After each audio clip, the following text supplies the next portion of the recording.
Hi friends, ఆ రోజు నేను చేనుకి కలుపు చేయడానికి వచ్చానని చెప్పా కదా.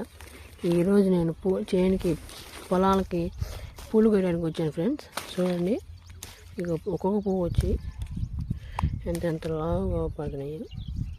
నేను పూలు అన్నాక రకరకాలు ఉన్నాయని అనుకోకుండా నేను పూలు వస్తుంటే లావు పూలు మా నాన్న అన్నాడు, సన్న పూలు వదిలి పెడుతున్నా చూడు అని చెప్పాడు ఫ్రెండ్స్.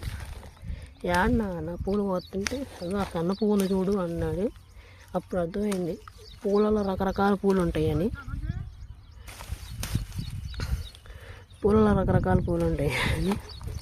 అప్పుడు అనుకున్నా ఫ్రెండ్స్, పూలు అంటే ఈ లావి అనుకున్నాను. అయితే అసలు కాదంట, అన్నీ చాలా రకాలు ఉన్నాయంట పూలు. నేను మా ఇంటి నుంచి చేనుకి వస్తుంటే దారిలో చాలా వరకు చెట్లు లేపేశారు ఫ్రెండ్స్. లేపేసరికి నాకు బాధ వేసింది. రైతులు కష్టపడి చెట్లు పెంచుకుంటుంటే వీళ్ళు అనవసరంగా చెట్లు లేపేస్తున్నారు ఫ్రెండ్స్. రైతులు పండించడానికి కారణం వాళ్ళు కడుపు వేసుకోవడానికి, తినడానికి, మనం బతకడానికి.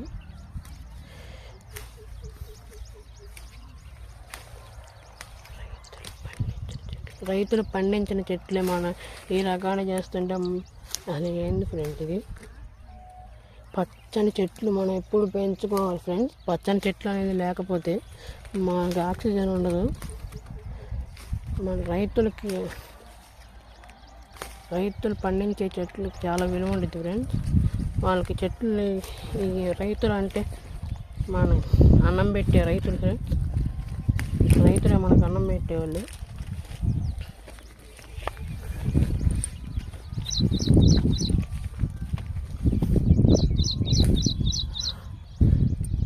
చెట్లు అంటే ఏదో చెట్టే